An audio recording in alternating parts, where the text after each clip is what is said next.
¿Qué tal? Muy buenas tardes. Eh, Les damos nuevamente la bienvenida a una sesión más del colegio. Hoy tenemos un tema bastante interesante, como todas las sesiones pasadas. Y solo quiero hacerles algunos anuncios, como en las otras sesiones. Decirles que al final de la sesión vamos a tener el lanzamiento de nuestra revista. También recordarles que, el doctor Luis nos va a hacer favor de enviarles un balance anual de los ingresos y egresos de este año. Recuerden que la semana pasada hubiésemos tenido nuestro congreso en Acapulco, pero bueno, ya nos estamos organizando para el próximo año, pero sí queremos enviarles la información a todos ustedes de los ingresos que hemos tenido, de los egresos, para cumplir con lo que desde un principio planteamos, transparencia en nuestra administración. Quiero darle la palabra a Hamse para que me haga favor de presentar a nuestros invitados. Tenemos invitados de lujo el día de hoy, un tema excelente, de mucho debate, y quiero darles nuevamente las gracias por estar en esta sesión. Muchas gracias. Adelante, Hamse. Gracias, doctor. A nombre del Colegio Mexicano de Especialistas en Coloproctología, queremos darles la más cordial bienvenida. Gracias por seguirnos en una sesión mensual más de este colegio. Hoy, 26 de agosto del 2020, vamos a dar inicio a la sesión de enfermedad diverticular. Tenemos expertos en el tema, invitados muy distinguidos. Agradezco enormemente a nombre del colegio y a mi nombre al doctor Anders Melgar. Como muchos de ustedes ya conocen al doctor, el doctor es profesor y jefe de división de colon y recto en la Universidad de Illinois, Chicago. El día de hoy nos va a acompañar con la primera plática, que es manejo actual de la diverticulitis. Posteriormente, el doctor Noel Salgado Nesme, también conocido por la mayoría de ustedes, adscrito al servicio de coloproctología del Centro Médico Nacional de Salvador Subirán, del Centro Nacional de Nutrición Salvador Subirán. Nos va a acompañar también con el tema de estrategias en diverticulitis aguda complicada. ¿Cuál es la mejor opción? Posteriormente, el doctor David Mitre del Centro Médico Nacional Siglo XXI nos va a acompañar en la sesión de preguntas y respuestas. Habíamos preparado unos casos clínicos, pero por razones de tiempo y por razón de presentar la revista del colegio, vamos a dedicarnos únicamente a preguntas y respuestas. Les agradecería de antemano que empiecen a mandar sus preguntas y respuestas para nuestros expertos, para nosotros en la tercera sección poderlas transmitir. Y por último, se conectaría el doctor Rodríguez Wong para presentar la revista. El doctor es miembro de nuestro colegio, es editor de la revista, por lo que va a dar una pequeña plática sobre la revista y nos gustaría que todos pudieran en algún momento participar en la revista. Sin más preámbulo, me gustaría ya darle la palabra al doctor Anders Melgar y nuevamente agradecerle, doctor, a nombre del colegio, que haya aceptado en sus vacaciones participar en nuestra sesión mensual. Muchas gracias. Gracias, es mi honor. Saludos de Colorado. Gracias. Y que podemos compartir aquí. Voy a hablar en castellano o en español. Mi idioma no es perfecto, pero voy a tratar, y si me faltan palabras, voy a hablar en inglés entonces, ¿ok? Diverticulitis es algo que ha cambiado, el manejo de diverticulitis ha cambiado bastante sobre los años, ¿no? Yo no creo que hemos parado todavía cómo vamos a hacer en el futuro, porque estamos aprendiendo más y más. Yo voy a hacer un overview, como yo veo el manejo hoy día, y después podemos escuchar unas otras charlas y espero que podamos discutir si hay preguntas. Hay muchas preguntas, no creo que hay respuestas para todas las preguntas. Esa es una enfermedad bastante común, ¿no? Nosotros decimos a nuestros residentes que unos 60% de mujeres tienen la enfermedad diverticular a la edad 60. Yo creo que tal vez es mejor hoy día, más que esto hoy día. En los 90s en Estados Unidos, eso ha cambiado. Hemos dicho que fue una enfermedad progresiva y muchas veces hemos creído que ataques no tan virulentos pueden dar algo peor en el futuro. Hemos dicho que la cirugía de Hartmann, vamos a discutir esto, es lo más seguro, y yo creo que es todavía, pero hay problemas con esto.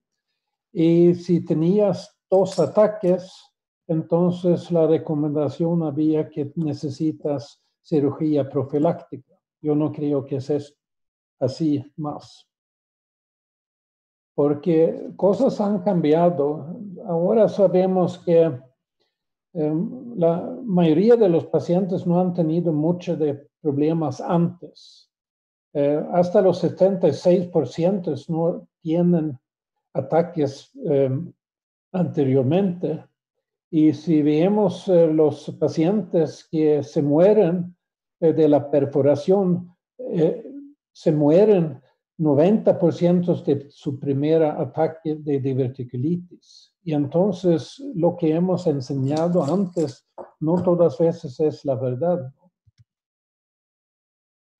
Hoy día usamos mucho el CT scan, tal vez a veces demasiado, pero en Estados Unidos es casi imposible entrar al hospital sin tener un CT scan.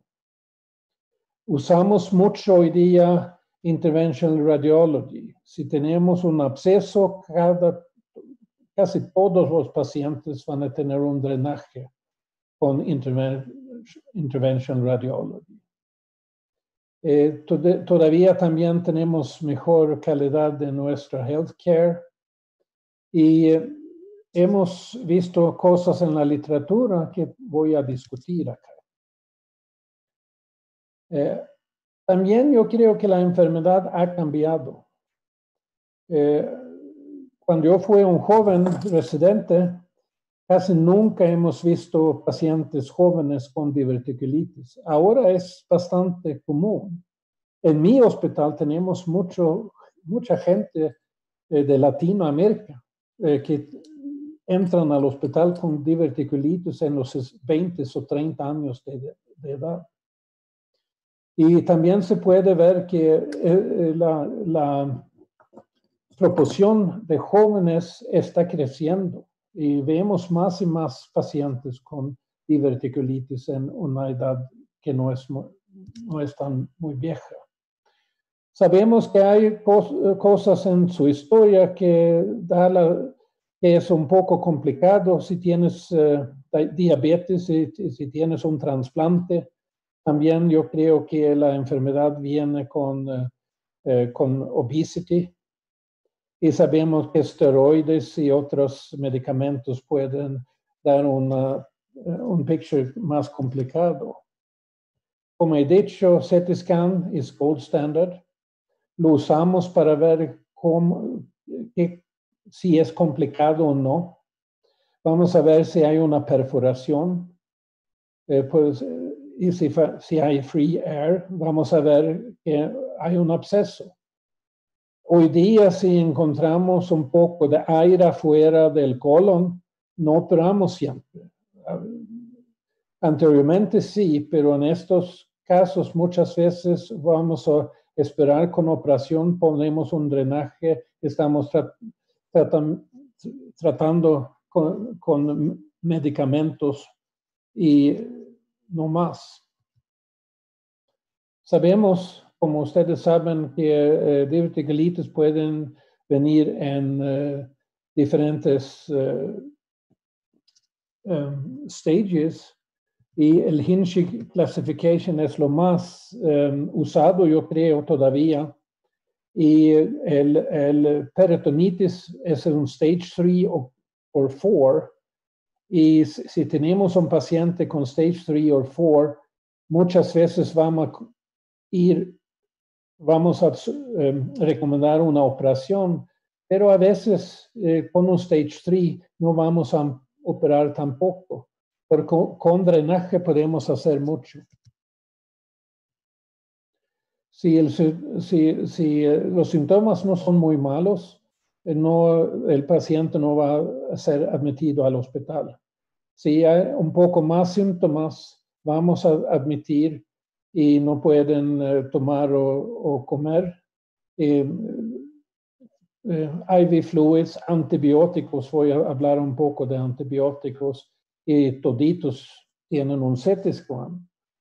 Cuando yo fui residente en Suecia, y si yo había hecho un CT scan, eso fue mucho más caro también en solo teníamos un aparato. Mi jefe no le gustaría nada, no fue necesario, han dicho. En este momento yo creo que todos los pacientes van a tenerlo. Si no es un ataque muy complicado, ese es lo que ha pasado en mi hospital en Suecia. Hemos estudiado 325 pacientes y todos tenían diverticulitis en el CT scan. 28% de los pacientes habían tenido diverticulitis antes. 95% hemos manejado sin operar, o solo 5% necesitaban cirugía. Lo que este slide no dice, yo creo que tal vez casi mitad de estos pacientes no han recibido antibióticos. En mi hospital en Suecia no fue hemos solo dado antibióticos, fue algo más complicado, o tenían mucha fiebre o tenían abscesos, pero muchos de los pacientes no han recibido, y vamos a hablar más de los antibióticos. En Estados Unidos vamos a dar antibióticos a toditos. Todavía no tenemos la discusión mucho si vamos a dar antibióticos o no. En Suecia es diferente. Y como he dicho, hemos ahora estudiado si es necesario. Y hay estudios de estos, no son muchos estudios, o por lo menos 2 randomizados. Eso es tal vez lo mejor, es de Holanda y fue publicado en 2017. Es un estudio randomizado y la mitad han recibido antibióticos. Todos estos pacientes tenían un diverticulitis de Hinch-Ambrosetti 1A, 1B, y eso es una inflamación limitada, o tal vez un absceso bastante pequeño por el colon. Si vemos qué pasan con estos pacientes en este slide, van a ver que su prognosis es casi lo mismo, parece, ¿no? No importa si han recibido antibióticos o no. Y por eso hay una discusión. Si es algo que no es tan grave, tal vez podemos omitir el antibiótico. Pero hay algunos números en este estudio que es un poco concerning para mí. Y si ven aquí, pueden ver que no hay nada significativo de estadísticas, ¿no? Pero hay una pequeña diferencia de cuántos tenían complicated diverticulitis y cuántos tenían un diverticulitis que no se sana. Y la mortalidad también fue pequeña, pero había una pequeña diferencia, pero en nada significativo. Y es el problema. Y parece que si vamos a estudiar estas diferencias, tal vez tenemos que tener estudios más grandes. No es tan fácil decidir todavía, yo creo, si necesitamos antibióticos o si hay un riesgo un poco elevado si nos damos antibióticos. En Chicago tenemos muchos abogados, vamos a dar el antibióticos por seguro. Si tenemos un absceso en el CT scan, yo creo que la gran mayoría no van a ser operados, por lo menos no urgente. vamos a hacer un drenaje, ¿no? Eso es algo bastante típico. Hay un absceso y ponemos un drenaje. Aquí algunos estudios, muchos estudios de esto, y la mayoría de los pacientes tienen éxito con este tratamiento, antibióticos y drenaje. Hay problemas para decidir cuánto tiempo vamos a quedar el drenaje, cuánto tiempo necesitan antibióticos. No sabemos, ¿no? Lo que estamos usando es si el paciente está mejorado, si no sale mucho en el drenaje, tal vez lo sacamos y podemos hacer una fístulagram y vamos a ver si todavía hay un absceso, y también vamos a estudiar si hay tal vez una fístula al intestino. Si hay una fístula, tal vez no vamos a sacarlo por un tiempo y vamos a tratar otra vez. Y algunos pacientes, la otra semana he operado una paciente que hemos sacado el drenaje, pero después tenía una fístula al piel y no ha sanado.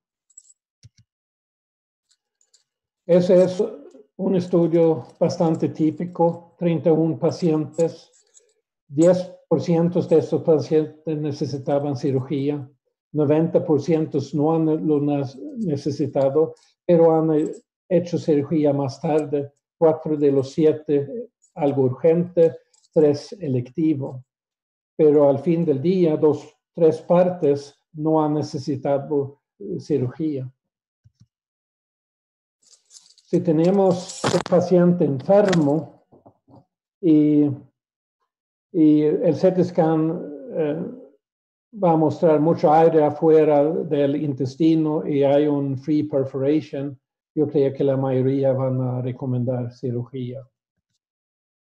La opción segura es el Hartmann procedure y lo estamos recomendando en pacientes que son bastante enfermos, con comorbidities, y también yo creo que esta manera está usado más de general surgeons que cirujanos colorectales.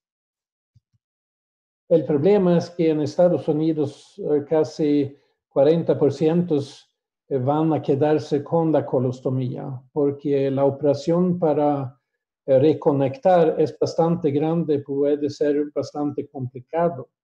Y si el paciente es enfermo de otras enfermedades, es una cirugía bastante grande y muchas veces tal vez no lo vamos a hacer.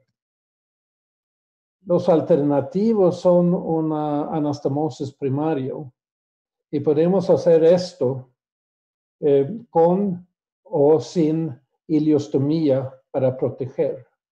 Lo hacemos muchas veces con la ileostomía. Esta operación más tarde es mucho más fácil, pero también el otro año yo tenía un paciente con diverticulitis. Hemos hecho una primary anastomosis, pero después de una semana el paciente se fue muy enfermo. Hemos operado otra vez y el paciente casi se ha muerto. Ahora está vivo y está mucho mejor, pero fue muy enfermo y en retrospecto había sido mucho mejor hacer la cirugía con un Hartmann en este hombre. Es difícil elegir estos pacientes. Laparoscopic lavage, ¿qué es esto? Es algo que fue un poco moderno hace unos 10 años. Los primeros estudios fueron de Irlanda, yo creo, y lo que habían hecho es que han hecho laparoscopía, han lavado el abdomen, pero no han sacado algún intestino, solo han limpiado y lavado. Y aquí pueden ver, este fue un 8% solo, 8 pacientes solo en uno de los primeros estudios de 96. Ese es otro estudio con 40 pacientes y han reportado buenos resultados y ha habido una discusión que esto puede ser algo que podemos hacer seguro y no necesitamos hacer una resección del intestino. Ahora hay estudios más grandes, ese es de Irlanda también, y se pueden ver, han tenido 100 pacientes y cuando han hecho la laparoscopía han visto que 92 tenía un Hinchey grade 3 y estos 92 pacientes solo han tenido lavado y 87 de estos 92 pacientes han tenido un buen resultado. Todavía bastante favorable, pero no todos los pacientes van a ganar con esta manera. Hoy día hay más estudios también randomizados y hay por lo menos 2 estudios, uno de los países escandinavos y una otra de Ladies Lola Trial, donde había, ahora, ¿qué pasa ahora? Aquí, ¿pueden ver? Sí. Donde habían que el grupo donde han hecho lavaje no tenían los mismos resultados. Yo creo que hacemos esto no tanto como antes, pero en algunos pacientes sí. Hemos hecho un paciente este verano, pero hemos hecho la laparoscopía con lavaje en junio y vamos a sacar el intestino en agosto porque todavía tenía problemas. No es bastante, no funciona siempre.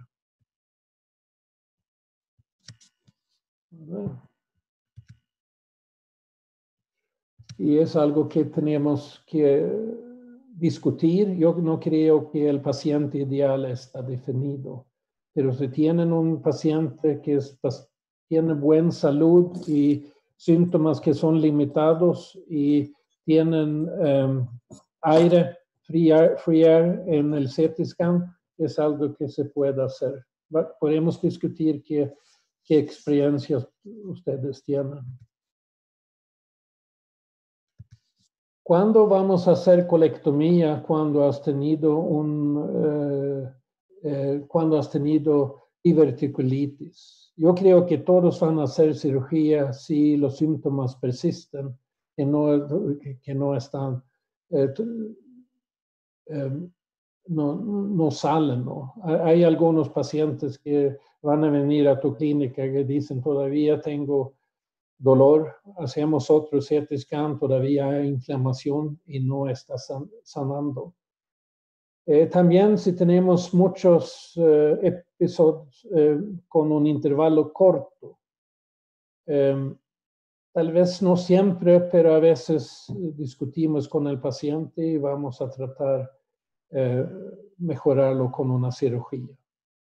Nosotros tenemos una población bastante grande de pacientes que han tenido trasplantes, que son immunocompromised. No operamos todos estos pacientes, pero tal vez lo operamos más que los otros pacientes, pero también la operación es más complicado, ¿no? Tienes un trasplante y si tiene un riñón en el lado izquierdo, es un poco complicado a veces hacer la cirugía. Hay algunos pacientes, he operado por lo menos 2 este verano con estricturas, otros 2 con fístulas. Si lo tienen, es algo que tienes que operar. Algo que es una cuestión buena es que vamos a hacer con los jóvenes.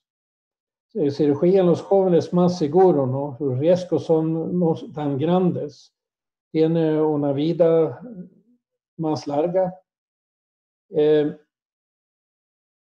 Pero muchos de estos también son obese y es un poco complicado hacer la operación. Yo no creo que en nuestras manos es una indicación muy fuerte. Los otros son más fuertes que la edad, pero a veces vamos a hacer la cirugía porque son más jóvenes. Y la otra cosa que yo no pensamos mucho es si tienes un ataque grave antes, esa es una indicación mejor para cirugía profiláctica si el paciente está haciendo bien. No estamos seguros porque yo creo que la mayoría de los ataques es una perforación pequeña o más grande. No sabemos qué es una diferencia entre estos pacientes. Y aunque el paciente ha tenido drenaje, yo creo que la mayoría de nuestras manos no vamos a operar si no hay otras indicaciones al mismo tiempo. Ese es el último slide. Solo muestra que lo que estamos pensando que vamos a hacer con estos pacientes ha cambiado por el tiempo. Y yo creo que aquí estamos tal vez hoy día. Dice observación con antibióticos. Hacemos mucho de esto en Estados Unidos. Y como pueden escuchar, hay aún una discusión si necesitamos dar los antibióticos. Si podemos discutir esto más, yo creo que después mi charla aquí. Gracias. Fue un honor y placer. Doctor, muchísimas gracias. Muy, muy amable.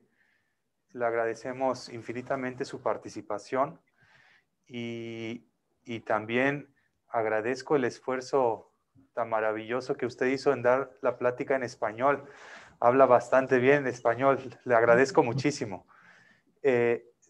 Doctor, no sé si usted tenga tiempo, sé que está de vacaciones, pero vamos a tener una plática más de 15 minutos con el doctor Noel y posteriormente viene la sesión de preguntas y respuestas. Nos encantaría que nos pudiera usted acompañar en la sesión de preguntas y respuestas. Perfecto.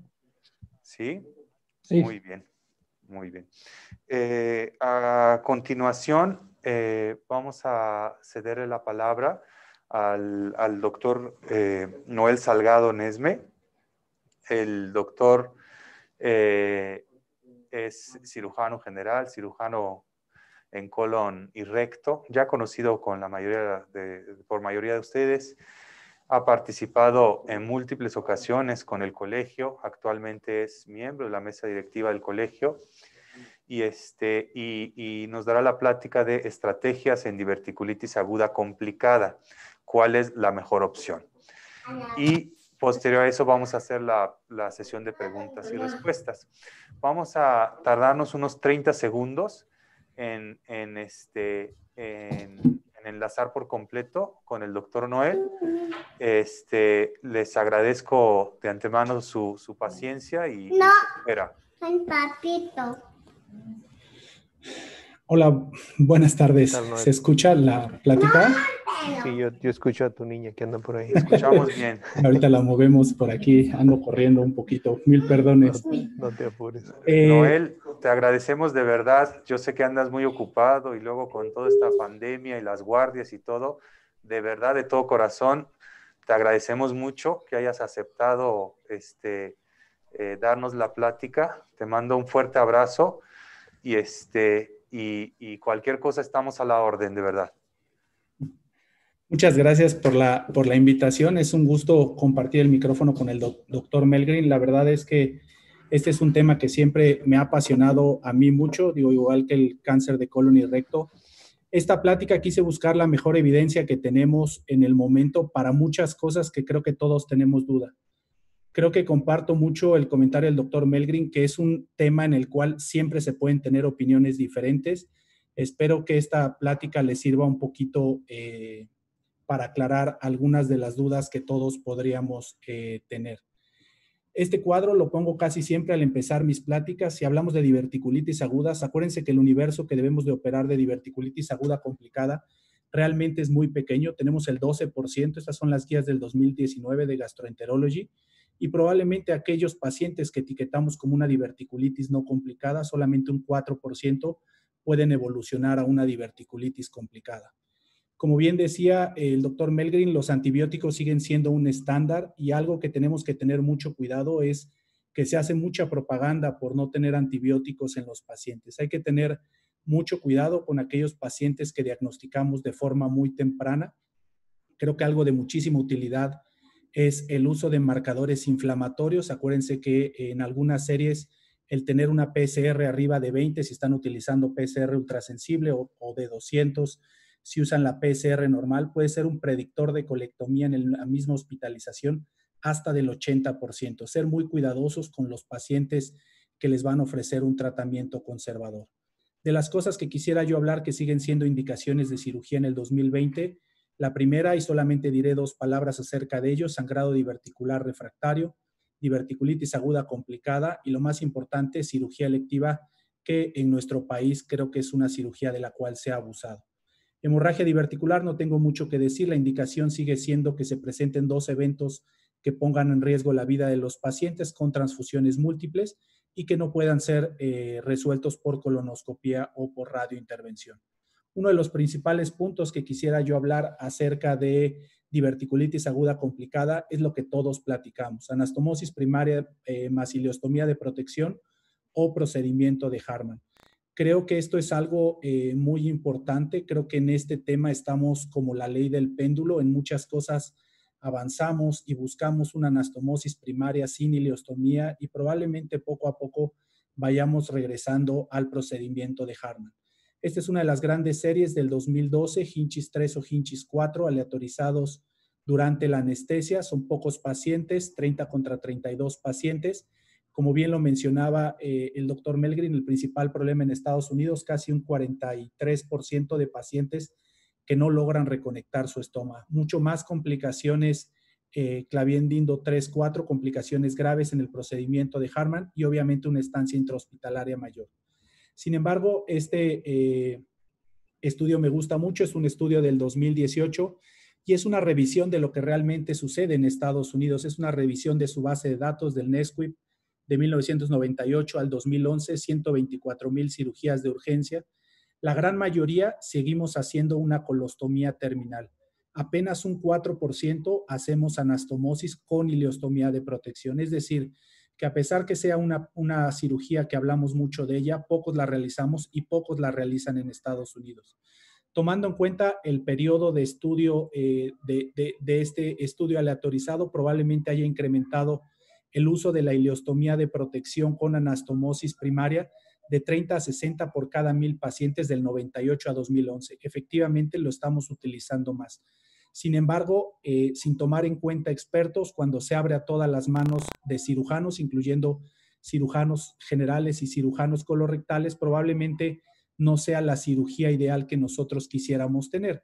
Las complicaciones son mucho más altas, como bien lo mencionaba en su caso el doctor Mellgren, 32 contra 23% comparado con Hartmann, y la mortalidad intrahospitalaria del procedimiento resectivo es mucho mayor con una anastomosis primaria. 16 versus 6%. Obviamente hay otras variables que afectan esta mortalidad, sobre todo edad avanzada, comorbilidades y estatus económico. Sin embargo, hay que ser muy cuidadosos con el paciente que vamos a escoger para realizar una anastomosis primaria e ileostomía de protección. ¿Es viable? Sí. Pocos pacientes jóvenes con buen estado general se pueden beneficiar de ella y ser muy cuidadosos en generalizar que los cirujanos colorectales debemos de hacer siempre anastomosis primaria con o sin ileostomía de protección. Otro punto importante es la laparoscopía en Hinchis 3 y Hinchis 4. Es un tema que se ha debatido por mucho tiempo y creo que también estamos cerca de volver a la ley del péndulo en estas cosas. Estoy hablando obviamente de cirugía aguda, peritonitis purulenta, peritonitis fecal verdadera. Este es uno de los estudios que se habló mucho en la DDW virtual de este año. Es un estudio del 2018, es una revisión sistemática. Incluye 4 estudios prospectivos aleatorizados, bien realizados, 181 pacientes por laparoscopía, 255 por cirugía abierta, una muy buena comparación. Desgraciadamente, el nivel de experiencia de los cirujanos solamente reportada en un solo estudio, y podemos decir que en base a este estudio la laparoscopía mejoró ligeramente las complicaciones operatorias y la estancia hospitalaria, pero realizar un procedimiento laparoscópico no mejoró ni el índice de Hartmann, ni mejoró el índice de anastomosis primarias, no mejoró el tiempo de cirugía, no mejoró el porcentaje de reoperaciones y tampoco mejoró la mortalidad a 30 días. Otro de los estudios importantes que se presentaron en la DDW en el segmento de la SSAT es este estudio en el cual se evalúa los resultados de la cirugía de mínima invasión para diverticulitis perforada.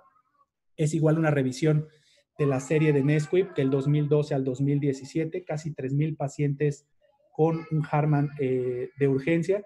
Obviamente, la cirugía de urgencia por vía laparoscópica se realiza poco, se realizó únicamente del total 11.4% del 100% de casos realizados, casi 40% de conversión.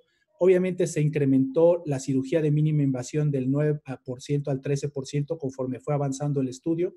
En global este grupo, y esto es algo que tenemos que hablar, la mortalidad a 30 días de una resección por diverticulitis perforada sigue siendo alta, casi el 10%, y la morbilidad a 30 días, sea laparoscópica o sea abierta, es cercana al 65%.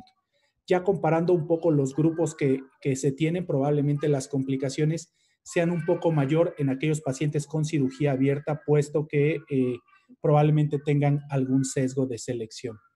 Esta revisión es una revisión del grupo de Cochrane, que siempre tenemos una revisión de lo mismo. Pocas palabras que decir. Ellos mencionan que la laparoscopía en enfermedad diverticular aguda, su evidencia aún es insuficiente. Este es un estudio del 2017. Otro estudio más del World Journal of Gastrointestinal Surgery.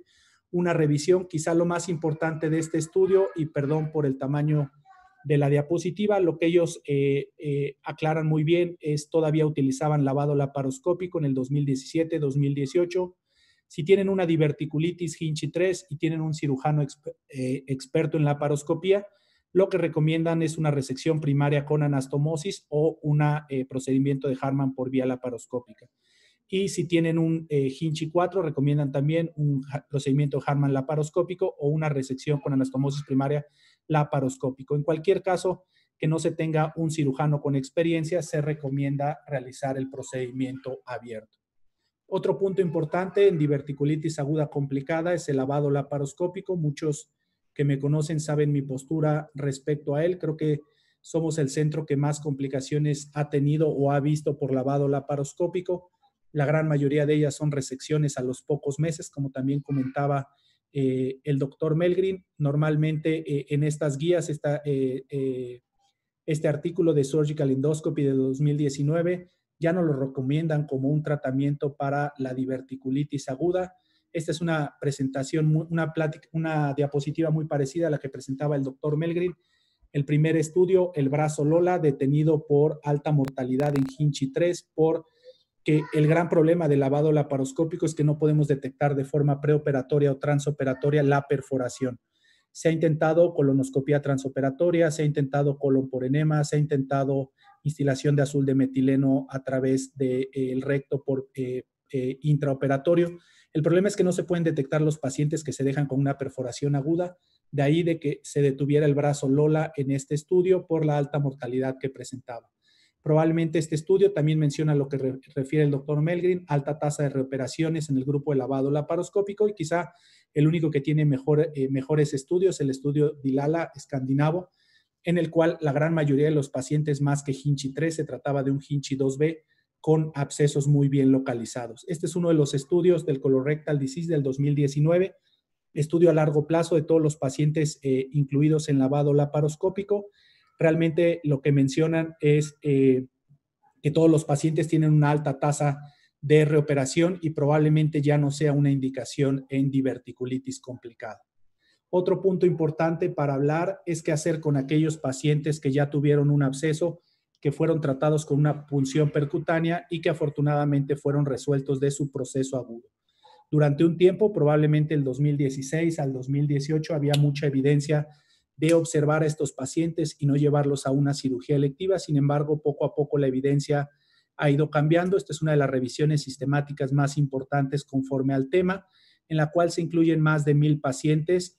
Si hacemos la tabla, para no entrar como mucho en detalles, se favorece que los pacientes sean llevados a cirugía, aunque obviamente se cruza la unidad y los resultados no son tan certeros de este metaanálisis, pero sin embargo, si nosotros analizamos únicamente la posibilidad de recurrencia de estos pacientes, sin duda es mucho más factible que vayan a recurrir y es la base principal por los cuales los pacientes recomiendan que la gran mayoría de los pacientes, a excepción de pacientes muy bien estudiados y que se tenga un muy buen consenso con ellos, sean llevados a una cirugía electiva después de un tratamiento de una punción percutánea. Otro artículo, lo que más me interesa es saber qué pacientes tenemos que recomendar una cirugía electiva. Obviamente, siempre soy muy cuidadoso en las recomendaciones de enfermedad diverticular. Muchas preguntas en cirugía general, en el Congreso de Cirugía General, son, al presentar estos artículos, si tengo un absceso de 1 centímetro en un paciente y lo piqué, ¿lo tengo que operar? La respuesta es obviamente no. El gran problema que tenemos en México es que siempre ampliamos las indicaciones quirúrgicas. ¿Qué abscesos se tienen que operar de forma electiva después? La gran mayoría de los abscesos que son mayores a 5 centímetros, en las guías del Colegio Americano del 2020 mencionan 5 centímetros, aunque hay algunas opiniones de 2 o 3 estudios que vienen desglosados, no en la recomendación, sino un poco más abajo, de operar a aquellos pacientes con abscesos de 4 centímetros. La gran mayoría de los abscesos que se encuentran en el meso del colon o que se encuentran intrapélvicos son los abscesos que mayor tasa de recurrencia van a tener, hasta 70% de recurrencia, y por lo tanto la gran mayoría de estos pacientes van a requerir una cirugía electiva después de la resolución del cuadro agudo. Hablando de la cirugía electiva, creo que existen 2 estudios importantes. Uno de ellos, el más conocido, el Direct Trial, en el cual se aleatorizan a manejo conservador contra sigmoidectomía a los pacientes que han tenido 3 o más cuadros no complicados en 2 años. Probablemente ese número en la actualidad ya no sea el número ideal para recomendar los cuadros, para recomendar una cirugía electiva. Aquellos pacientes con persistencia de la sintomatología, es un estudio que se lleva del 2010 al 2014. Realmente lo que maneja este estudio es una tasa de fugas que me parece inaceptable para cirugía electiva en enfermedad diverticular, hasta 15% de fuga de anastomosis. Sin duda, los pacientes que les fue bien, una mejor calidad de vida en sigmoidectomía. Sin embargo, vean el siguiente artículo. Este artículo nos habla de que poco a poco, en base a toda la evidencia que se está generando, la cirugía electiva de enfermedad diverticular va a ir disminuyendo. Tradicionalmente la recomendábamos en gente joven, diverticulitis aguda complicada o pacientes con 2 o más episodios. Este estudio lo único que nos muestra es que si vigilamos a todos los pacientes con estas indicaciones, podemos tener números tan críticos que solamente a los 4 años de seguimiento, este estudio tiene 3.9 años de seguimiento en casi 14,000 pacientes, solo requirieron colectomía electiva por persistencia de síntomas o por recurrencia de la diverticulitis 1,342 pacientes, es decir, 9.5% de los pacientes. ¿Qué quiere decir esto?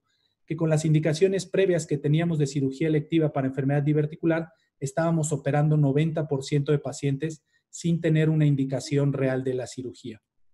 Algo importante, la mayoría de las cirugías selectivas se realiza al año del seguimiento, casi el 76%. Es un periodo de seguimiento estricto que debemos de tener en nuestros pacientes y obviamente hay que tomar en cuenta factores asociados al realizar una colectomía electiva.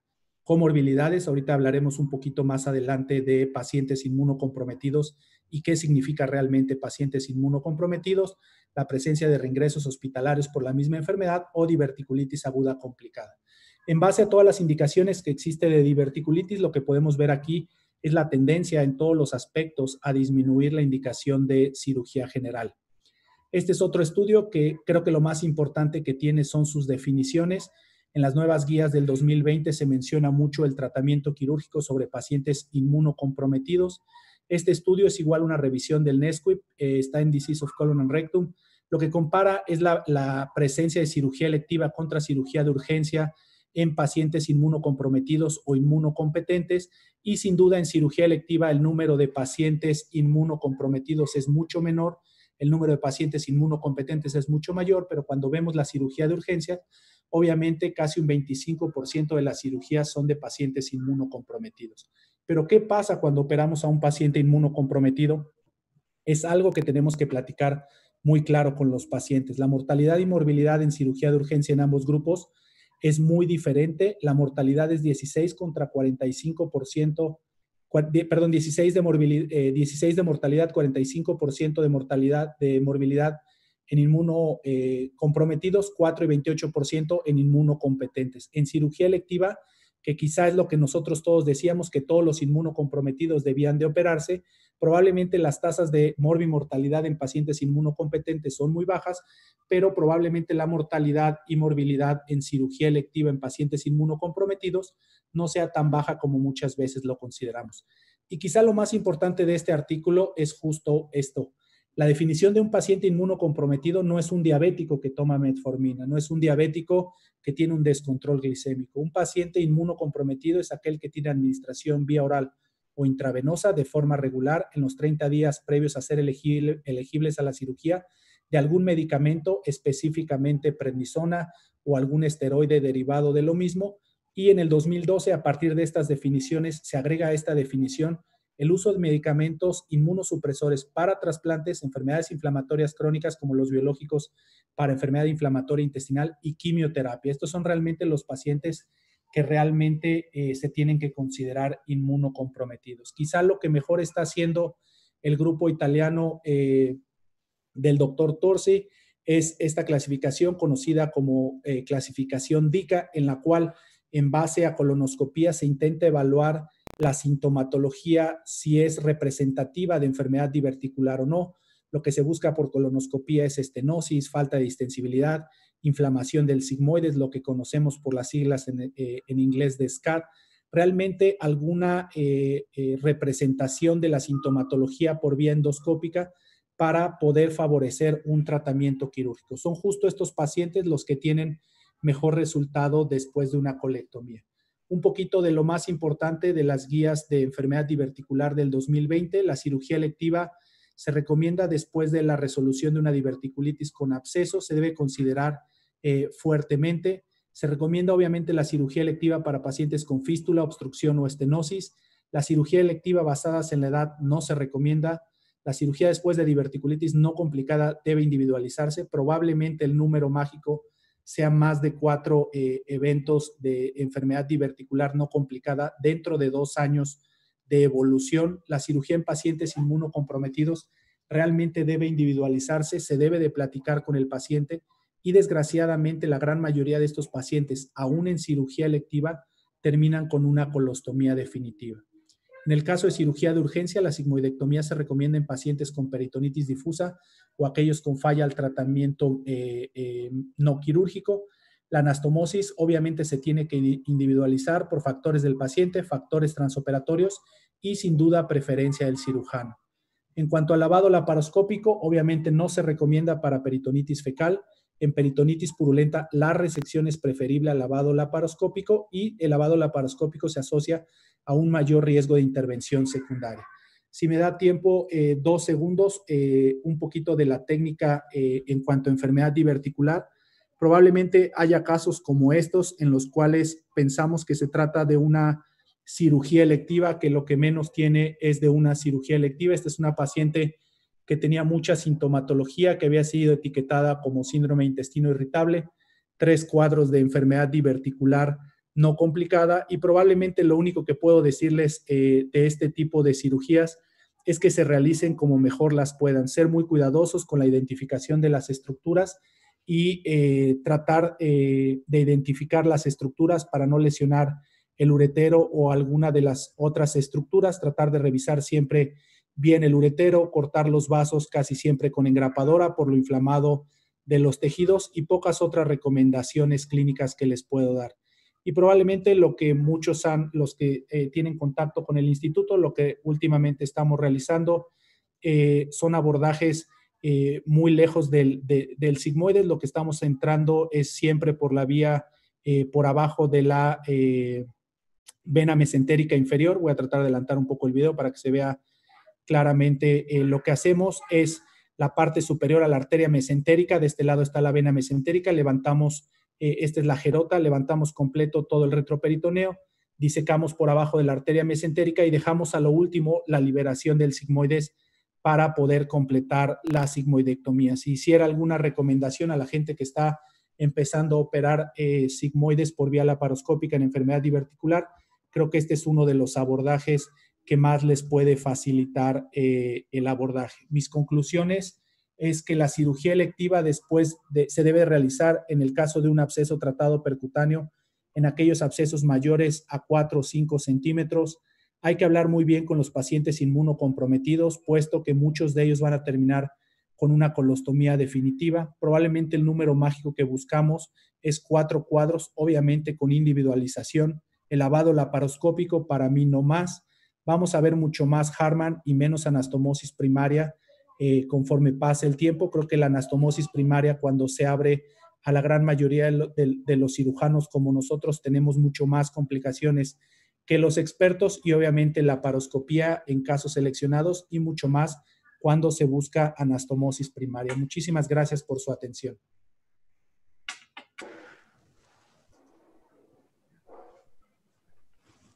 Doctor Noel, te agradezco muchísimo tu participación. A continuación se va a unir con nosotros el doctor David Mitre. Él es adscrito del Servicio de Coloproctología del Centro Médico Nacional Siglo XXI del Instituto Mexicano del Seguro Social, para iniciar la sesión de preguntas y respuestas. El doctor ¿Okay? Melgrin, David, ¿nos escuchas?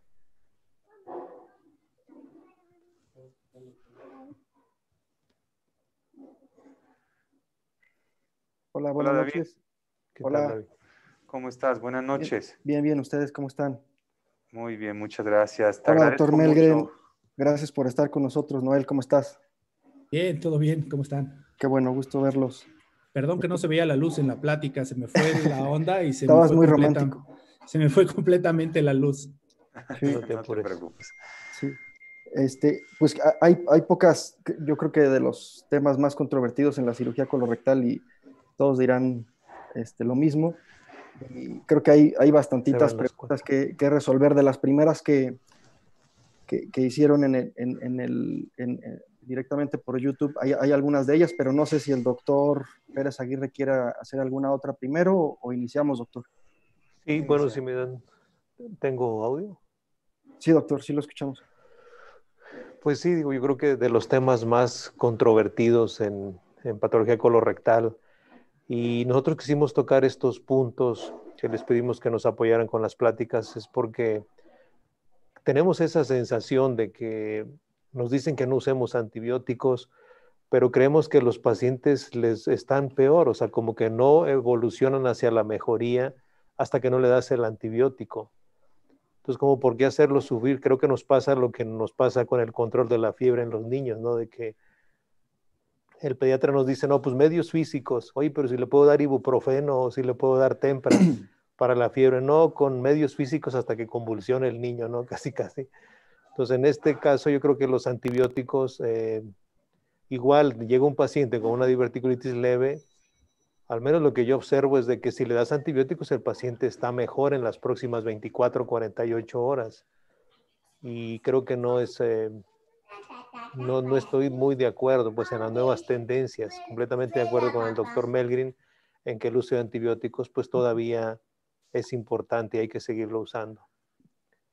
Creo que en nuestras manos el problema es que si el paciente es dentro del hospital, no tenemos tiempo de esperar unos 24 o 48 horas. La mayoría de los pacientes van a ir a casa en este tiempito, ¿no?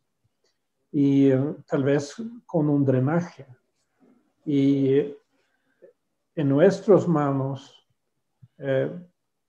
es difícil no dar antibióticos, yo creo, en Estados Unidos por razones legales también, si algo no se va bien. Si cosas se van mal con antibióticos es otra cosa.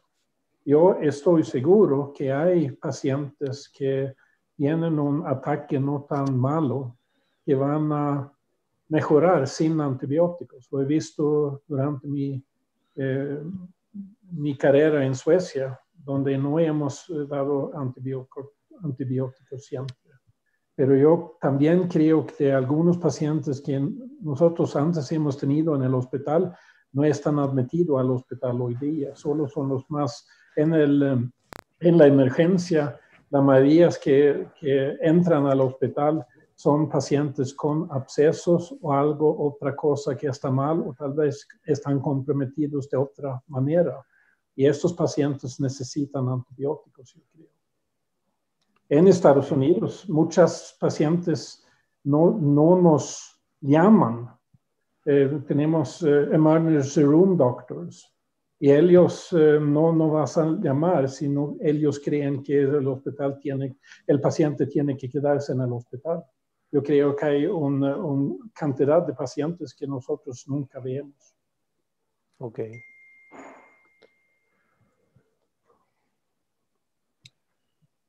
¿Continuamos, doctor? Sí, adelante, David. Sí.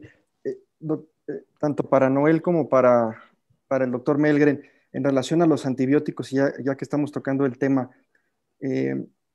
¿dan alguna diferencia o hacen alguna diferencia para el tratamiento ambulatorio o bien intrahospitalario en relación al tipo de antibiótico y sobre todo al espectro que quieren tratar?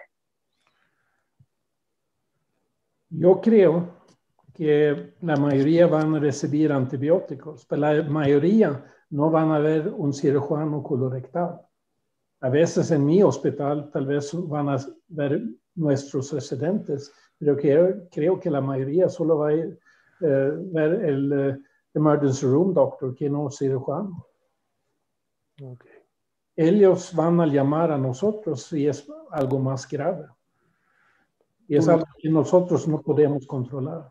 Gracias, doctor.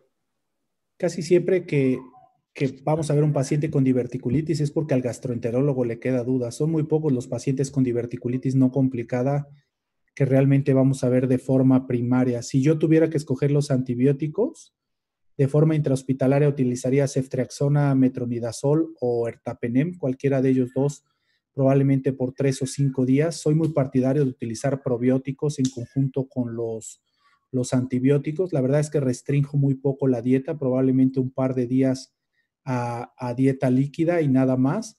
Y si los tengo en casa, generalmente cambio a ciproflox, metronidazol. Algunos pacientes con alergia a quinolonas puedo utilizar Sedax, Denbar, alguna de las cefalosporinas vía oral de tercera o cuarta generación como ceftibuteno, pero no soy muy partidario de ellas por el riesgo de Clostridium. Precisamente en relación a este tema, algunas guías en Europa, sobre todo las italianas, ya están muy en pugna de utilizar tanto mesalazina como algún antibiótico intraluminal. Creo que todavía aquí en México no está tan extendida esa praxis, pero en relación a si debemos utilizar o no un antibiótico intraluminal, sobre todo en aquellos pacientes, pues como tú lo mencionaste, Noel, tranquilos, que pueden estar manejados en casa, tiene función. ¿Lo ha utilizado usted, doctor Mellgren, el uso de rifaximina, por ejemplo, para este tipo de pacientes? No mucho. Okay. Estamos usando los antibióticos que mi colegio ha dicho. Ok, gracias, doctor. Y probióticos algunos pacientes, pero es bastante complicado. Yo no puedo, si es posible, conseguirlo en el hospital. Es más fácil si es ambulatoriamente. Probablemente la respuesta ya está también ahí en las guías del 2020, ¿no? La rifaximina, todos estos probióticos, todos estos medicamentos están recomendados más bien para controlar los síntomas crónicos de la enfermedad, pero sin duda no te van a servir para prevenir un nuevo cuadro de diverticulitis. También viene ahí como en las guías, viene toda la evidencia, sobre todo de rifaximina con metamucil, rifaximina con probióticos, y creo que es algo que ya está como muy claro y poco a poco los dejaremos de usar. Los probióticos siempre han sido más populares en Italia, en todos los otros países.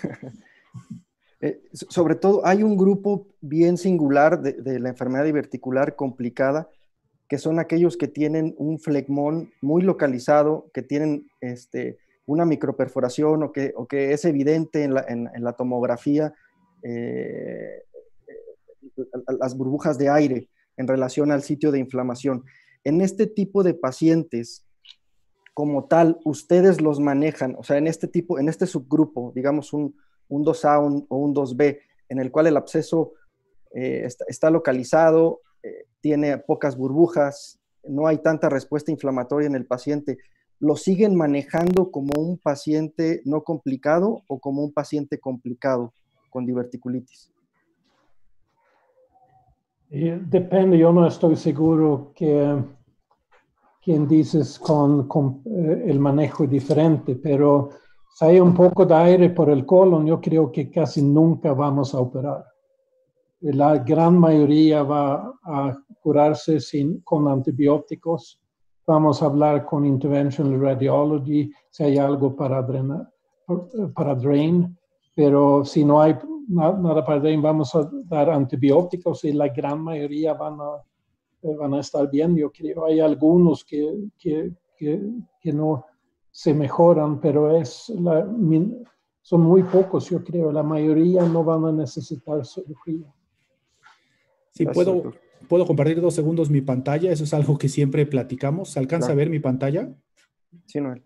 Sí. Ahí está un flemón, ahí está un absceso gigante. Apenas si se ve la luz del sigmoides que puede pasar apenas. O sea, la respuesta en esto depende, ¿no? O sea, tienes un absceso muy bien localizado, pero seguramente si revisamos los cortes previos de esta tomografía, vamos a tener un paciente completamente ocluido. Depende mucho del paciente en general y del paciente como lo estemos viendo de forma global. Localizarnos a una tomografía, localizarnos a una clasificación de un absceso, creo que no tiene sentido. Todos vamos a tratar de no operar a los pacientes, pero hay que individualizar de paciente a paciente. Ok. Pregunta el doctor Abel Jalife, en aquel paciente inmunocomprometido, creo que es una pregunta muy interesante, en aquel paciente inmunocomprometido en el cual ya ha tenido quizá 2 eventos de diverticulitis no complicada y en el que ya se tomó la decisión de realizar una resección, hacer una cirugía formal, ¿realizan algo diferente a lo que normalmente hacen? ¿O bien de manera preoperatoria les gusta hacer algún otro seguimiento? O inclusive a la hora de realizar la reconstrucción, es decir, la anastomosis, ¿la realizan de manera diferente en los inmunocomprometidos? Doctor Mellgren. Como electivo, es un paciente que está haciendo bien en este momento. ¿Es correcto? Sí, doctor. Sí, primero yo creo que necesitas hablar con el paciente. En mi experiencia, la mayoría no van a querer una cirugía profiláctica. Pero si lo quieren, yo creo que es legal hacerlo. Si has tenido algunos ataques y ahora está haciendo bien. Si vamos a la cirugía, vamos a hablar con los lo que se llaman the renal medicine people van a también estar a bordo, yo creo. Vamos a tener muchos de estos pacientes, vamos a poner stents en la cirugía, pero eso es por todos casi. Si hacemos bastante pacientes con diverticulitis, pero todavía si vamos a operar más liberalmente, solo vamos a operar diverticulitis, yo creo. Tenemos otras enfermedades también. Yo creo que estamos más estrictos. Si no fuimos tan estrictos, vamos a tener un horario con solo una enfermedad, diverticulitis, porque es tan común en nuestro hospital esta enfermedad.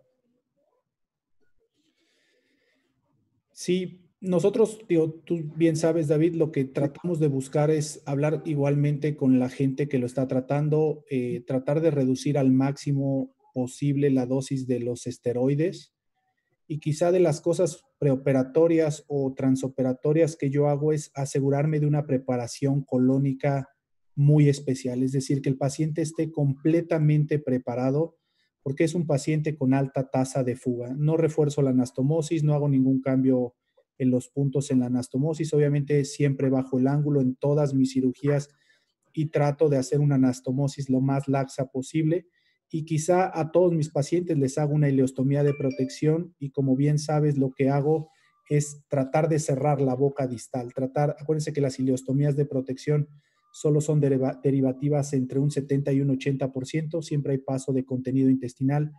Si vamos a tener una fuga, nos permite con una buena preparación manejarlas por vía endoscópica de forma conservadora y trato de cerrar la boca distal para que si tengo una fuga sea lo menos grave posible. Perfecto. Ya sabemos y te apoyo en lo que opinas, Noel, tú lo sabes, de lavado laparoscópico y probablemente a lo mejor me gustaría repetirlo porque sí he escuchado comentarios y sí he escuchado opiniones muy diferentes a lo que actualmente está publicado y praxis que no se está realizando probablemente en relación a lo que ya hay evidencia científica bastante fuerte. Sin embargo, hoy día existe algo muy controversial. Si no funcionó con los 3, ¿es posible o quizá es funcional realizarlo con mayor seguridad en aquellos pacientes quizá con un 2B? Quizá, o sea, un 2B que tenga mucha respuesta inflamatoria o que ya tenga un absceso complejo. ¿Lo harían? ¿No lo harían? ¿O definitivamente no tiene utilidad en los 2B? Yo creo que puedes tratar, nosotros lo hemos hecho bastante y yo creo que la mayoría de los pacientes van a mejorar con una laparoscopía lavado. El problema es los que no van a mejorar y también es uno de los problemas. El otro problema fue necesario, tal vez si das solo antibióticos y un drenaje va a ser suficiente. Y es el otro problema. Y por eso yo creo en estos días no hacemos mucho de esto, pero yo sé que puede ser bueno por unos de los pacientes. Creo que... David, perdón. si me permites. Sí. David, quisiera preguntarles, siempre que realizan una sigmoidectomía por enfermedad diverticular, ¿bajan el ángulo esplénico? Porque vi que en tu video, Noel, estuviste disecando la vena y te metiste hasta por abajo como si fuera un cáncer. ¿Siempre lo haces? La gran mayoría. Sí, doctor, yo soy fiel creyente de que pocas anastomosis van a bajar bien sin bajar el ángulo. O sea, me cuesta mucho trabajo tener una fuga y no haber bajado el ángulo. O sea, me siento muy responsable de tener una fuga y tener tensión por ir rápido en la cirugía, por salirme pronto y no bajar el ángulo. La verdad es que todos los manejo como cáncer. Probablemente si vieron en el video, lo que cambia es que mi engrapadora no es la ligadura tan baja. Probablemente la cólica izquierda va incluida a veces en la engrapadora, a veces no. Muchas veces con quitar la arteria no tengo que disecar la vena mesentérica hasta atrás y cortarla, y con un adecuado descenso del ángulo y con la vena preservada hago la anastomosis. La verdad es que lo individualizo mucho, pero sí soy muy obsesivo en tener una anastomosis muy laxa y con buena vasculatura. Probablemente ya me tocó leer por ahí una de las revisiones de inmunofluorescencia. Me gustaría que sea algo que empecemos a utilizar sobre cirugía electiva de enfermedad diverticular. Creo que va a cambiar mucho la forma en la que vemos las anastomosis, y no tanto para decidir cuál o no anastomosar, sino para quitarnos el miedo de cortar la arteria mesentérica y ver que estamos bajando un colon bien vascularizado. Como bien lo saben, operamos mucho cáncer de recto y no hay manera de hacer una coloanoanastomosis si no operamos de esta manera, y tratamos de generalizar y enseñarle a los residentes el mismo abordaje para todo. Yo estoy de acuerdo. Ok, yo en lo particular individualizo, ¿no? Porque luego te encuentras estamos hablando de una anastomosis al promontorio sacro, una coloano por supuesto, pero una anastomosis al promontorio sacro, pues en muchas ocasiones tienes un colon laxo, redundante, donde resecas perfectamente bien el sigmoides enfermo, liberas solo la corredera y te da. Digo, yo en lo particular individualizo. Si tienes un colon muy fijo, posterior, muy retraído, pues definitivamente hay que hacerlo, ¿no? Sí, por alguna razón nos hemos convertido como en un centro de reconexiones, doctor, como bien sabe. Siempre nos encontramos un sigmoides, un segmento de sigmoides en la cavidad. Siempre nos encontramos una rectal superior sin haber sido cortada, la arteria mesentérica sin haber sido cortada, y realmente encontramos siempre cachectomías. Creo que si algo hay que enseñar, y de la última parte que ya no lo puse en las guías, son muy claras. La cirugía electiva de enfermedad diverticular implica una colorectoanastomosis, es decir, una anastomosis al tercio superior del recto. Probablemente la tasa de fallas que teníamos entre los 11 y 15% de recurrencia de enfermedad diverticular estaba dado por esto, por cirugías hechas muy al vapor, cirugías dejando un pedazo de sigmoides, colosigmoidoanastomosis, y probablemente la alta tasa de recurrencias que tenemos en enfermedad diverticular sea por esto. Yo creo que cualquiera de estas anastomosis sí requiere un descenso del ángulo completo. Sí, digo eso, bueno, eso ya no tienen perdón de Dios si dejan un segmento de sigmoides ahí en el recto. Digo. Eso tenemos claro que tenemos que hacer anastomosis al recto. Y pues bueno, digo, yo creo que alguna otra cosa que quieras comentar, Kamse. Yo nada más preguntarle sobre los marcadores. Ya habló un poquito sobre los marcadores, el PCR, Noel. Pero algún otro marcador, doctor Melgrin, que ustedes utilicen, procalcitonina o calprotectina fecal, algún otro marcador que utilicen en urgencias. El marcador que yo uso, pero casi nadie, otra persona en mi hospital, se llama en castellano CRP, yo creo que es un buen marcador cuánto inflamación tienes, y yo creo que es mucho más, es mucho mejor que el white blood count que la mayoría usan en Estados Unidos, como estudias la inflamación y si está mejorando o no el paciente. Y ahora también lo usamos después de cirugía. La mayoría de nuestros pacientes vamos a chequear. Hay buenos estudios si es demasiado el CRP el día 3, entonces el riesgo de problema es elevado. Y la mayoría de nuestros pacientes estamos chequeando también.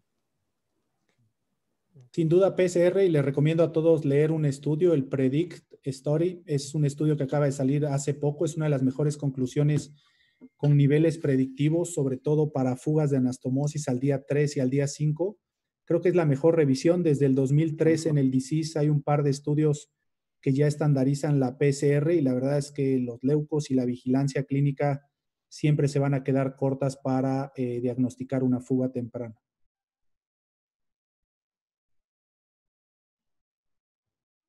David, no sé si tengas alguna otra pregunta. ¿Puedo hacer una pregunta más, doctor Pérez? Sí, adelante. ¿Sí? Claro, sí. Claro que sí. Hay a lo mejor algo muy, muy particular ahí, y también lo pregunta el doctor Norma Solares.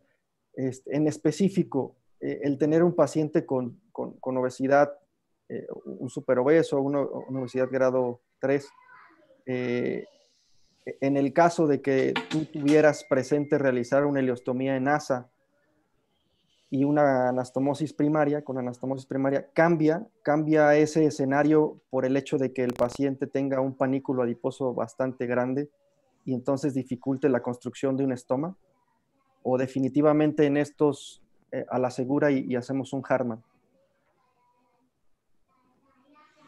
¿No quiere contestar el doctor Melgrin? Es un paciente normal en Chicago, yo creo. No cambia su perspectiva, doctor. Yo creo que en la mayoría de los pacientes puedes tener una ileostomía sin problemas. La cosa es ponerlo un poco más alto que bajo en el estómago. Y la gran mayoría es... yo he visto pacientes donde dicen que no es posible y después tienen un problema, y cuando estás operando otra vez, es posible. Yo creo que en la gran mayoría es posible poner una ileostomía sin problemas. Hay algunos, pero son muy, muy pocos. Sí. Probablemente Sí, dime, Noel, perdón. Probablemente las ileostomías son mucho más altas. Obviamente resecamos lo más que se pueda de panículo adiposo. Obviamente estamos preparados con una placa especial para prolapsar el estoma, y algunas de ellas terminan siendo pseudoileostomías en escopeta, ¿no? Cortamos completamente el intestino, a veces la parte distal se queda en el tejido celular subcutáneo para una reconexión más fácil, y tratar de disecar el meso hacia abajo, probablemente hasta una segunda arcada, para sacar una mejor ileostomía, pero nada más, nada diferente. Y una última pregunta, sobre todo ahí dirigida tanto a Hamse, al doctor Pérez Aguirre y a Noel, que están y estuvieron laborando en hospitales públicos. ¿Cambia el hecho de en algunos hospitales de segundo nivel no tener o no contar con radiointervención? En el hecho de tener un paciente a lo mejor con un Hinchi 2B o quizá con mucha sintomatología clínica, lo cambia, preferentemente en estos pacientes operarlos, hacer un Harman. Esa era mi respuesta para el lavado laparoscópico. Probablemente la regionalización en nuestro país para esa respuesta es esa. No todos tenemos un radiólogo intervencionista para puncionar y probablemente ahí es donde puedas hacer un lavado laparoscópico para mejorar las condiciones del paciente. Probablemente vaya a ser un paciente no tan inestable si es un Hinchi 2, Hinchi 2B y probablemente se pueda trasladar. Pero si estás en una situación un poquito compleja para trasladarlo, probablemente sea un buen lugar para lavado laparoscópico y sería probablemente mi única indicación para realizarlo. Gracias. Usted, doctor Pérez Aguirre. Pues yo afortunadamente siempre he contado con un radiólogo intervencionista que pues, nos ayuda mucho a manejar estos pacientes. Igual como dice Noel, si no cuentas con ese recurso, pues el paciente lo tienes que operar. Ahora, yo soy más partidario. Si ya operaste un paciente, prefiero resecar. Digo, y el día que intentaría otro lavado laparoscópico, me aseguraría que no tenga hoyo el colon, haciendo una prueba neumática, que luego es medio complicado y difícil. Pero yo en esos pacientes intentaría resecar y anastomosis primaria. Si no cuento con el apoyo de un radiólogo intervencionista, mi conducta ahí sería transoperatoria. ¿Cómo le hago un Harman o lo derivo? Si el paciente está hemodinámicamente inestable, si tiene acidosis, si tiene una respuesta inflamatoria severa, pues lo pensaría como para anastomosarlo, pero si está estable, creo que es un paciente candidato para resección y anastomosis primaria. Tu pregunta fue de segundo nivel. En realidad, la realidad de nuestros hospitales cambia muchísimo.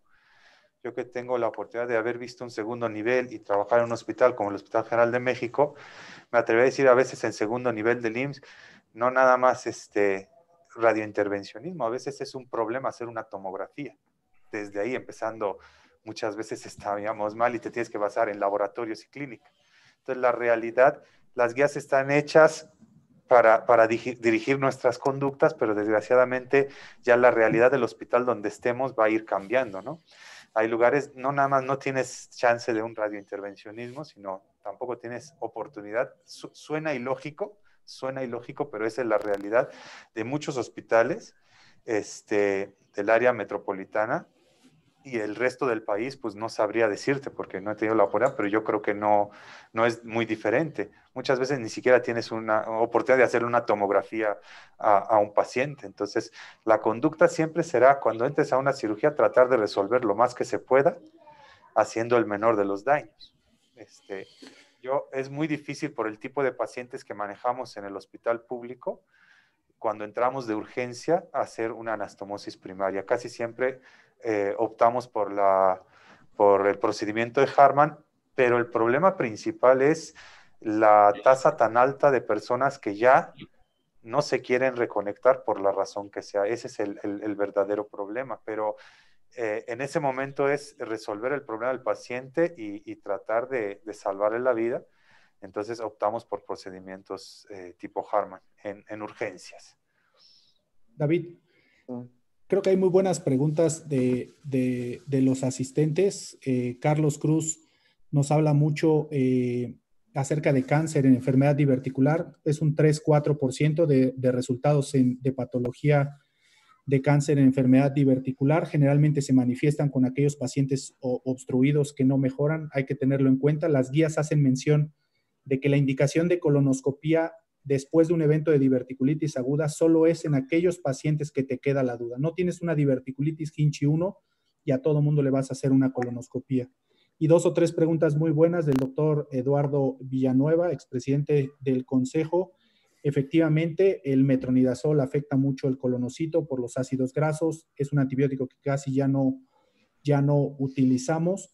Y no es infrecuente que se encuentre una inflamación hasta el recto superior. Muchas veces sabemos que los divertículos, por definición anatómica, no se pueden presentar en el recto, puesto que terminan las tenias, pero no es infrecuente encontrar un recto superior inflamado y muchas veces tu resección incluye el tercio superior o hasta el tercio medio y hacer formalmente una resección anterior baja por enfermedad diverticular. Creo que son muy buenas preguntas que tienen ahí en los comentarios. Perfecto. ¿Quiere que continuemos, doctor, o paramos por aquí? Yo creo que todavía nos falta la presentación de la revista, sí, por cuestiones de tiempo.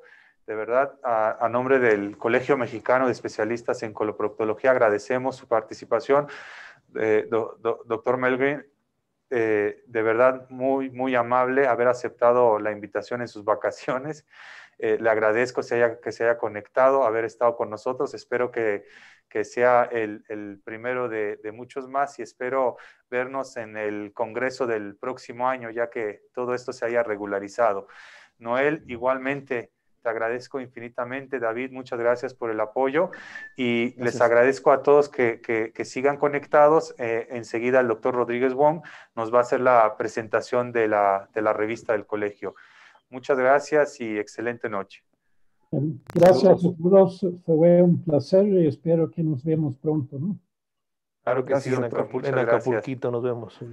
Sí, chao. Que esté muy bien. Ya tenemos al doctor Rodríguez Wong. Ok.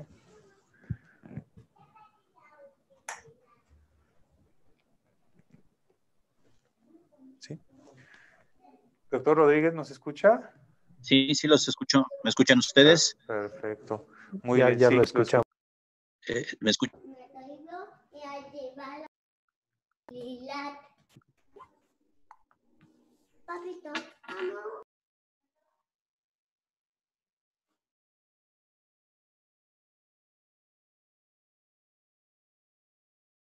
¿Me escuchan ahí? Sí, ahí ya lo escuchamos. Ahí lo escuchamos. Muy buenas noches a todos. Muy buenas noches a todos. Agradezco la oportunidad que nos da el doctor Javier Pérez Aguirre de participar en esta sesión y al mismo tiempo agradecerle la confianza y la deferencia que tuvo para con un servidor y el doctor Rubén Vargas de la Yata el permitirnos pues consolidar este proyecto. Doctor, su cámara, un favor, ¿lo podría activar? Active su cámara, por favor.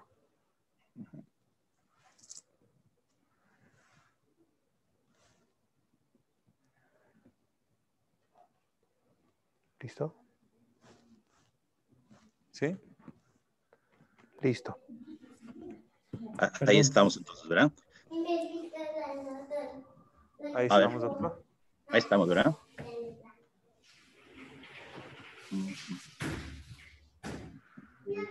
Está mi video detenido. Ah, sí, ok.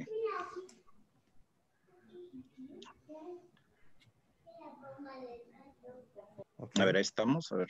Ahí estamos, doctor. Un favor, Eduardo, ¿nos puedes compartir también para ver aquí? Gracias. Sí, adelante, doctor, disculpe. Ahí lo escuchamos. Ya lo escuchamos bien. Ah, gracias. Pues sí, a ver.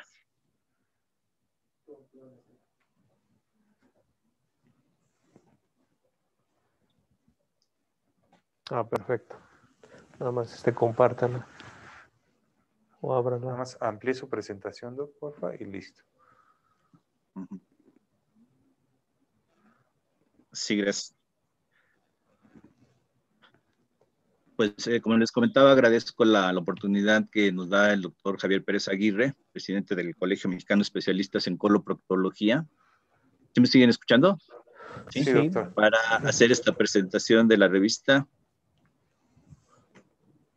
A ver. Ahí está, ¿verdad? Perfecto, ahí está, doctor. Perfecto. Muchas gracias. Así lo vemos bien. Excelente. Gracias. Pues a nombre de...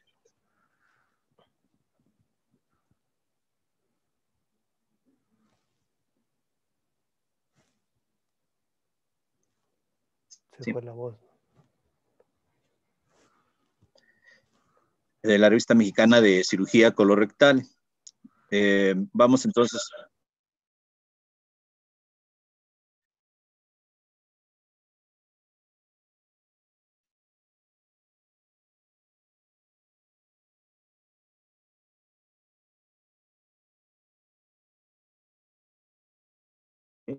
¿Me siguen escuchando? A ver. Se oye como retardada la voz, pero bueno, voy a continuar entonces con la presentación de la Revista Mexicana de Cirugía Colorectal. Esta es la portada de nuestra revista, ya se pudo editar el número 1 del año 2020.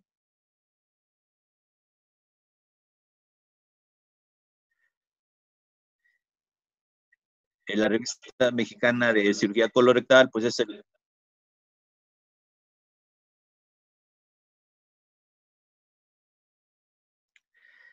la Revista Mexicana de...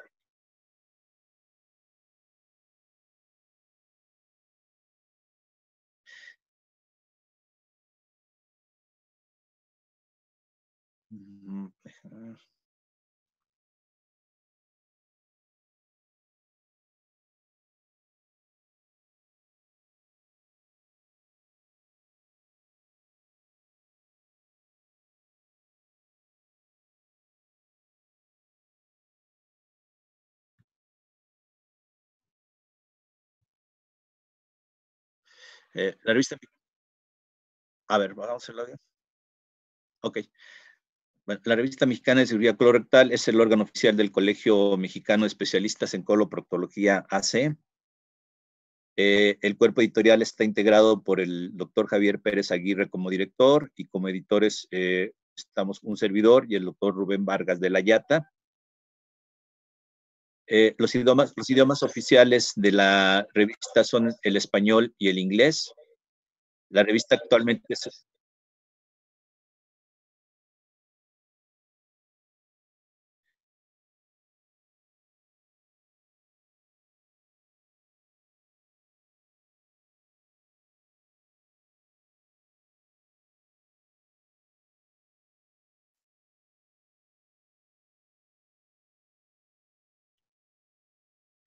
La revista se encuentra indizada en Inviomed. La nueva plataforma de Inviomed empezará a funcionar el 15 de septiembre, pero actualmente ya se encuentra disponible en las ligas que vamos a dar a continuación. En el buscador de Google se encontrará disponible a partir del 1 de septiembre de este año. Los tipos de artículos que se incluyen en la revista son artículos de tipo...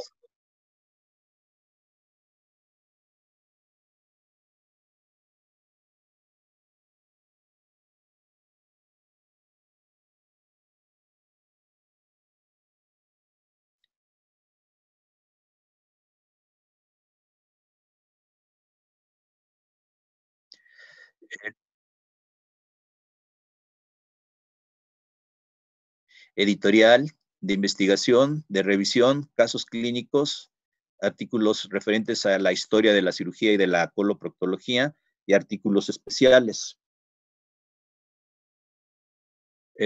La Revista Mexicana de Cirugía Colorectal cuenta tanto con una publicación impresa como con una publicación en formato electrónico. Actualmente ya se cuenta disponible un PDF interactivo y...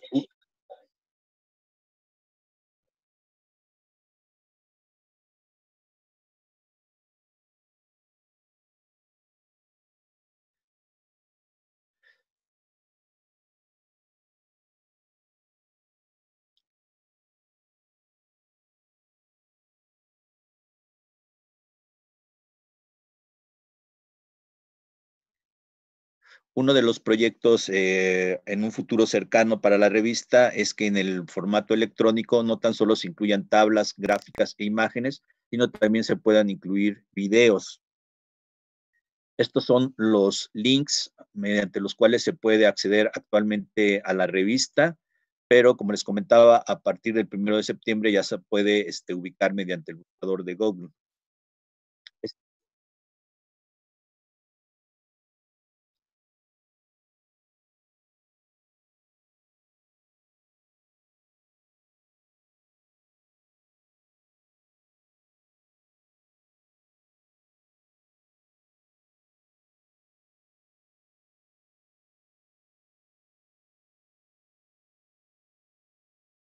La revista también ya se encuentra disponible en su formato impreso. Aquí presentamos en esta imagen los primeros números que serán distribuidos en un futuro próximo entre los miembros del Colegio Mexicano de Especialistas en Coloproctología.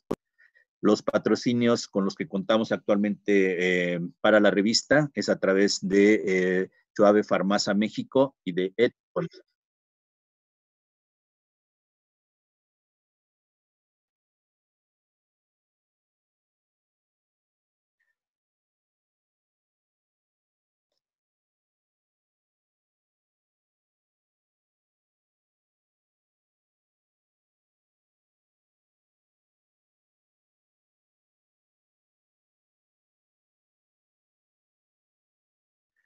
Y me gustaría pues hacer la primera referencia a la revista con esta invitación que hace el doctor Pérez Aguirre para pues que todos los miembros del colegio puedan participar y cuenten con un espacio para difundir pues artículos de interés, investigaciones médicas que permitan pues el crecimiento del colegio desde el punto de vista académico.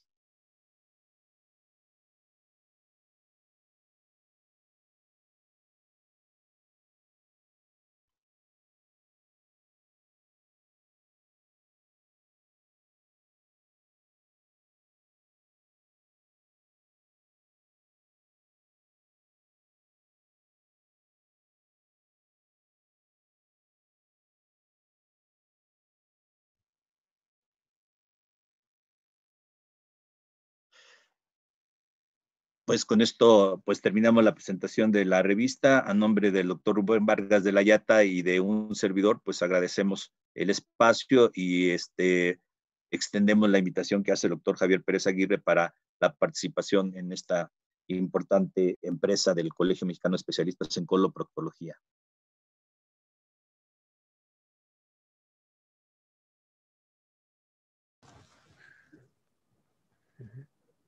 Doctor Ulises Rodríguez Wong, le agradecemos mucho su participación y le agradecemos también la presentación de la revista.